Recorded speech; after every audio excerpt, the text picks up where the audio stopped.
વિદ્યાર્થી મિત્રો, આજે આપણે ભણવાનું સાર્થક સંખ્યા અને સાર્થક અંક. મોટાભાગે આ પ્રકારના ટોપિકની અંદર તમને એસક્યુ પૂછાય અથવા કોમ્પિટિશન એક્ઝામની અંદર પણ એના પ્રશ્ન આવતા હોય. તો સાર્થક સંખ્યા કોને કહેવાય, સાર્થક અંક કોને કહેવાય, એ વાત આપણે સમજીશું. માનો કે કોઈ ચોક્કસ સંખ્યા હોય, માનો કે અઠવાડિયાના કેટલા દિવસ છે કે 7, તો એ 7માં કોઈ અચોકસાઈ ના હોય. એવું ન બને કે 7 હોય, 7.0001 હોય, આવું ના બને. એ ચોક્કસ સંખ્યા હોય તો એમાં ફેરફાર ના હોય.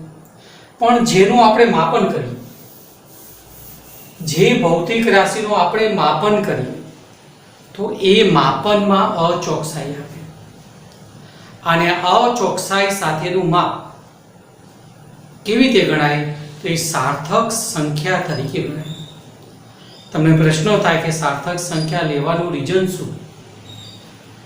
તો ફિઝિક્સની અંદર જે બધી ગણતરી આવે એમાં વધારાના આંકડા હોય જેનો કોઈ મતલબ ન રહેતો હોય, એને અવગણી શકાય. માનો કે દરિયાનું પાણી હોય અને એમાં 1 લીટર પાણી નાખીએ તો 1 લીટર પાણી એને સાપેક્ષમાં કશું નથી. એમ ભૌતિક વિજ્ઞાનમાં કોઈ વસ્તુનો સરવાળો, બાદબાકી, ગુણાકાર કંઈ પણ થતું હોય તો વધારાના બિનજરૂરી આંકડા હોય જે ગણતરી લાંબી બનાવે, એ દૂર કરી શકાય. એટલા જ માટે સાર્થક સંખ્યાની થિયરી આવે. હવે આપણે સમજીશું સાર્થક સંખ્યા કોને કહેવાય, સાર્થક અંક કોને કહેવાય. તો એની સમજ આપતું એક ઉદાહરણ લઉં છું. આ માપપટ્ટી છે. માનો કે એક વસ્તુની હું લંબાઈ માપું છું, તો તમે જોઈ શકો છો કે વસ્તુની લંબાઈ આટલે આવે છે, આનાથી સેજ ઉપર આવે છે. તરત જ વિદ્યાર્થી કહેશે કે આ 5 છે, આ 5.1 છે, આ 5.2 છે અને 5.2 થી સેજ ઉપર આવે છે.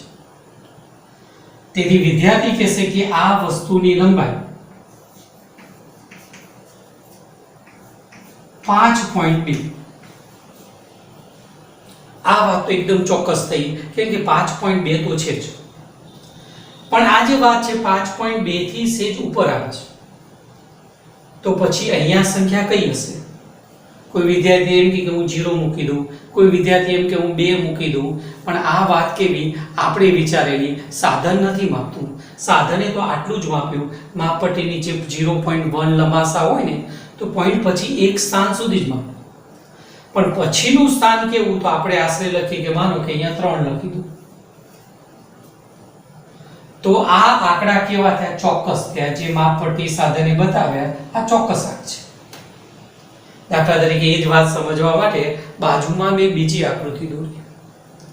આ વસ્તુની લંબાઈ એક્ઝેક્ટ આટલે આવી, 5.2 અને 5.3 ની વચ્ચેથી સેજા બાજુ. તો વિદ્યાર્થી એમ કહેશે કે 5.22 લખીએ, 5.23, 5.24. પણ આ તમે જે પાછળ આંકડો લખ્યો 3 અથવા 4 થી જે કંઈ લખ્યું, આ આંકડો કેવો થયો, અચોક્કસ થયો. આ તો સાધન દ્વારા માપ્યા છે, તો 5.2 આંકડા ચોક્કસ છે અને એના પછીનો આંકડો અચોક્કસ, ભલે અર્થપૂર્ણ અચોક્કસ આંક છે. તો આ અચોક્કસ આંક, તો આ ચોક્કસ આંક સાથે ચોક્કસ આંક પછી સાથે લખાતો અચોક્કસ આંક, આ જે સંખ્યા થઈ એને સાર્થક સંખ્યા તરીકે ઓળખાય. અને જે આ અંક થયા 1 2 3 એને સાર્થક અંક તરીકે ઓળખાય. ફરીથી કોઈ પણ ભૌતિક રાશિનું માપન કરો તો દરેક સાધનની કંઈક લિમિટેશન હોય. વર્નિયર કેલિપર્સ પોઈન્ટ પછી 2 સ્થાન સુધી માપે, માઇક્રોમીટર સ્ક્રૂ ગેજ પોઈન્ટ પછી 3 સ્થાન સુધી માપે. પણ આ પોઈન્ટ પછી 2 સ્થાન પછીનો આંક કયો, એ તો આપણે આશરે વિચારીએ છીએ. 0 મૂકીએ, 2 મૂકીએ, 3 મૂકીએ, એમ માપપટ્ટી હોય એ પોઈન્ટ પછી 1 સ્થાન સુધી માપે. તેથી આ વસ્તુની લંબાઈ માપપટ્ટીએ 5.2 બતાવી. આ 5.2 તો ચોક્કસ થઈ, પણ 5.2 થી સેજ ઉપર છે જે આ સાધન નથી બતાવતું. અને આપણે લખી દીધું 5.24 તો આ જે પાછળ 4 લખ્યો ને એ આપણે આશરે લખ્યો, એને અચોક્કસ આંક કહેવાય, અનસર્ટેન અંક કહેવાય. આ સર્ટેન કહેવાય, ચોક્કસ. આ અનસર્ટેન કહેવાય. આ ચોક્કસ આંક સાથે લખાતો અર્થપૂર્ણ અચોક્કસ આંકને સાર્થક સંખ્યા તરીકે ઓળખાય. આ 5.24 સાર્થક સંખ્યા અને આ જે 1 2 3 એને સાર્થક અંક તરીકે ગણાય છે. આ સાર્થક સંખ્યા નક્કી કરવાના કેટલાક નિયમો છે. આ નિયમો તમને હું શીખવાડજો, સાથે સાથે ઉદાહરણ પણ તમને આપીશ. સાર્થક સંખ્યામાં સાર્થક અંકો નક્કી કરવાના કેટલાક નિયમો છે. પહેલો નિયમ, બધી જ પૂર્ણાંક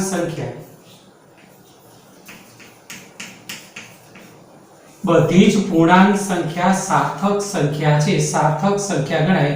દાખલા તરીકે આ રીતે કોઈ આંકડો આપ્યો હોય 48 4 8, માનો કે અહીંયા 6 મૂકી, તો આ સાર્થક સંખ્યા છે. સાર્થક અંક કેટલા થાય? તો 1 2 3 4. તેથી સાર્થક અંકની સંખ્યા થશે 4. માનો કે આ રીતે કિંમત આપી હોય 256, પૂર્ણાંક સંખ્યા. તો બોલો અહીંયા સાર્થક અંક કેટલા થશે? 1 2 અને 3. તેથી સાર્થક અંક થશે 3.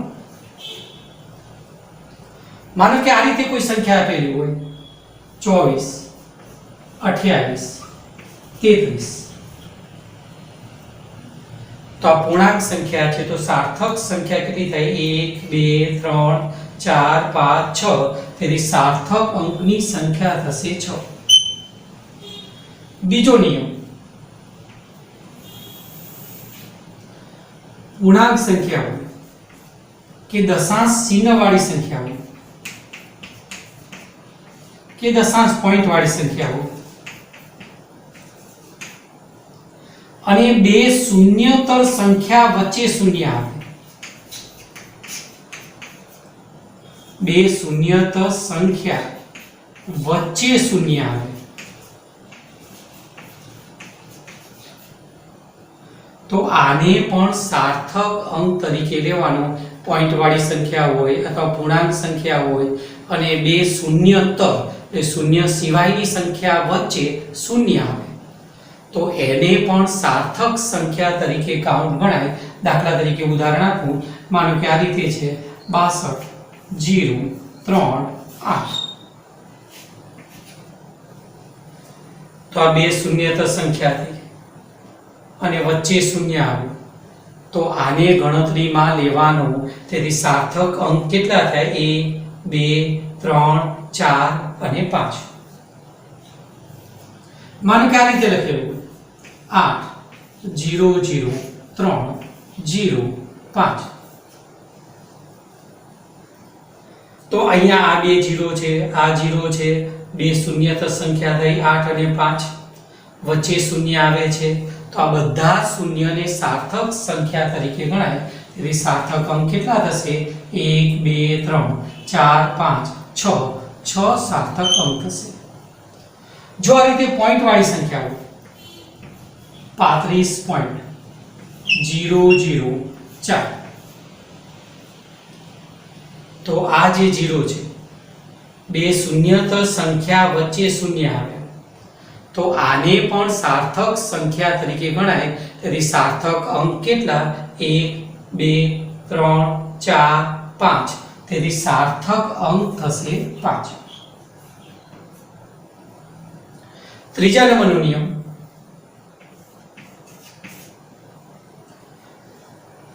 એકથી નાની સંખ્યાઓ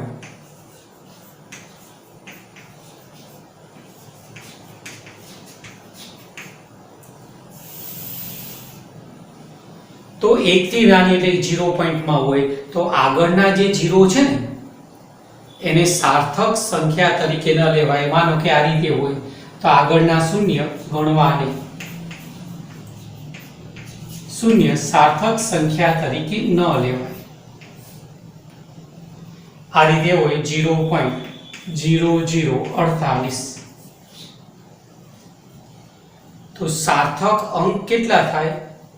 તો આ જે 3 0 છે ને એને નહીં લેવાના, આ બંનેને લેવાય. તેથી કેટલા થયા સાર્થક અંક કે 2 થયા. આ રીતે લખેલું હોય 0.30 4 8. તો 1 થી નાની સંખ્યા છે તો આગળના જે 0 છે ને આને ન લેવાય પણ આ બધાને લેવાય. એટલે સાર્થક અંક કેટલા થયા? 1 2 3 4. 4 સાર્થક અંક થયા. એ રીતે આમ લખેલું હોય 23.6 ગુણ્યા 10 ની -5 ઘાત. તો 10 ની -5 ઘાત તમે અહીંયા મૂકી દો ને તો 0.000326 થઈ જાય. મતલબ 10 ની -5 ઘાત કાઢી નાખો તો આગળ જ 0 આવવાના. આવી કોઈ પણ સંખ્યા હોય ને તો આ વિચારવાનું નથી. તો બોલો સાર્થક અંક કેટલા થયા? 1 2 3 સાર્થક અંક થાય. ચોથો નિયમ સાર્થક સંખ્યાનો પૂર્ણાંક સંખ્યાઓ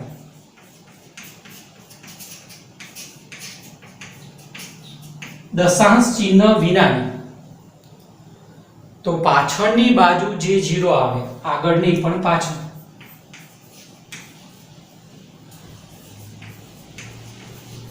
એ ન લેવાય. માનો કે આ રીતે હોય 158 000. તો આ જે 3 0 છે ને એને સાર્થક અંક ન ગણાય. તો સાર્થક અંક કયા? આ 3 જ આવશે. તેથી સાર્થક અંકની સંખ્યા 3. આવું એટલા માટે થાય કે 158 મીટર તો સાર્થક અંક કેટલા? 3. એનું તમે સેમીમાં ફેરવો તો 158 સેમી તો પણ સાર્થક અંક 3. તમે એને મિલીમીટરમાં ફેરવો તો આટલું થશે તો પણ સાર્થક અંક 3. એટલે એવું મીટર હોય સેમીમાં થાય કે મિલીમીટરમાં થાય તો ન બદલાય. એટલે આવી કોઈ સંખ્યા હોય તો આ પાછળ જે 0 છે ને એને કાઉન્ટ નહીં કરવાના. માનો કે આવું લખેલું હોય ક્યારે 28.4 ગુણ્યા 10 ની 8 ઘાત. જો તમે 10 ની 8 ઘાત અહીંયા મૂકી દો તો શું થાય? 28 4 પછી અહીંયા 10 ની 7 ઘાત વધે ને તો બીજા 7 મીંડા આવે.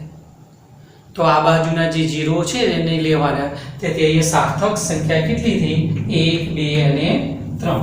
તો આ સાર્થક સંખ્યા 3 થઈ. પાંચમો નિયમ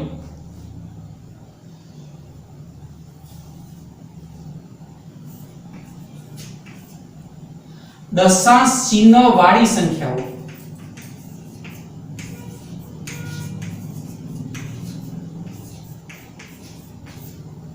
તો પાછળના જે શૂન્ય છે એને લેવાના, એને ગણતરીમાં લેવાના. માનો કે આ રીતે લખ્યું હોય 35.00. આનો અર્થ એવો થાય કે જે સાદાને આ રીડિંગ માપ્યું એ પોઈન્ટ પછી 2 સ્થાન સુધી ચોક્કસ માપ્યું છે. ભલે 00 આવ્યું પણ 2 સ્થાન સુધી માપ્યું છે. તેથી આ 0 ગણાય. અહીંયા આ કેવી સંખ્યા હતી? દશાંશ ચિહ્ન વિનાની સંખ્યા હતી. આ દશાંશ ચિહ્ન વાળી સંખ્યા હોય તો આ બંને 0 ગણવાના. તેથી સાર્થક અંક કેટલા? 1 2 3 અને 4 થાય. માનો કે આ રીતે લખ્યું હોય 4.0800. તો આ 0 તો લેવાય જ શરૂઆતના નિયમ અનુસાર. પણ આ 0 પણ તમારે કાઉન્ટ કરવાના. તેથી સાર્થક સંખ્યા કેટલી થઈ? કેટલા થયા? 1 2 3 4 અને 5. સાર્થક અંક થશે 5. આમ સાર્થક સંખ્યા એટલે શું? કોઈ પણ ભૌતિક રાશિનું આપણે માપન કરીએ તો અમુક આંક ચોક્કસ હોય. માનો કે આપણે વસ્તુ માપીએ તો 5.2 તો ચોક્કસ હોય. એના પછીનો આંક અચોક્કસ પણ અર્થસભર. આ ચોક્કસ સંખ્યા સાથે જે અચોક્કસ સંખ્યા લખાય જે અર્થપૂર્ણ હોય આને સાર્થક સંખ્યા કહેવાય. અને એમાં જેટલા આંક આવે એને સાર્થક અંક તરીકે લેવાય. અને આવું કરવાથી ભૌતિક વિજ્ઞાનની જે ગણતરીઓ છે એમાં વધારાના બિનજરૂરી આંકડા છે એ નીકળી જાય. એટલે ગણતરી કોમ્પ્લિકેટેડ આપણી ના બને. જો નિયમો તો 5 જ હતા વિદ્યાર્થી મિત્રો, પણ બીજી એક વધારાની વાત, સાર્થક સંખ્યાને હંમેશા કેવી રીતે લખાય? માનો કે આ રીતે લખેલું હોય 48 4.3 ગુણ્યા 10⁻³ તો વૈજ્ઞાનિક પદ્ધતિથી લખવાની બે મેથડ આવી છે. આ પોઈન્ટ અહીંયા મૂકી દેવાનું 4.84 ગુણ્યા 10 ની કેટલી ઘાત થઈ જશે? 5 ઘાત. તો આ લખવાનું એક પદ્ધતિ છે, આ કોઈ નિયમ નથી.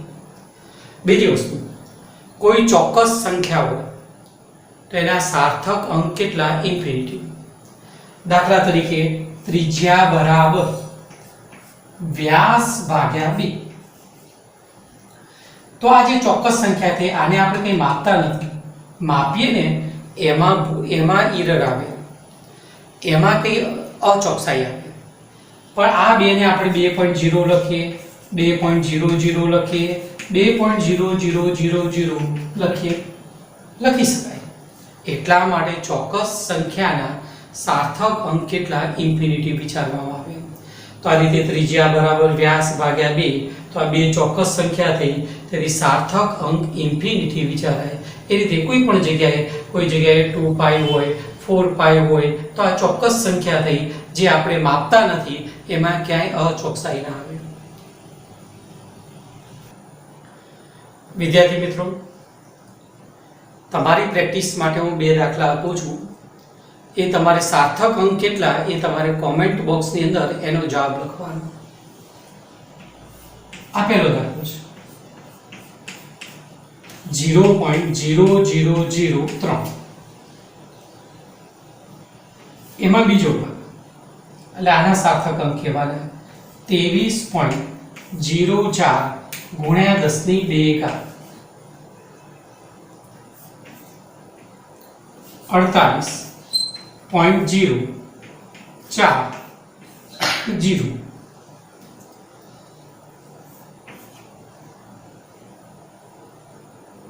32.6 ગુણ્યા 10⁻³ અને આ પહેલા દાખલામાં આ પાંચમો ભાગ 48.4.003 અને છેલ્લો ભાગ આપી દો 52.000. બીજો એક દાખલો પ્રેક્ટિસ માટે આપું 0.6400 સાર્થક અંક ગણવાના છે. 5.00 સાર્થક અંક કેટલા થાય? આ બીજો ભાગ 252.3 ગુણ્યા 10⁻10 અને 25.8 ગુણ્યા 10⁻10 પ્લસ.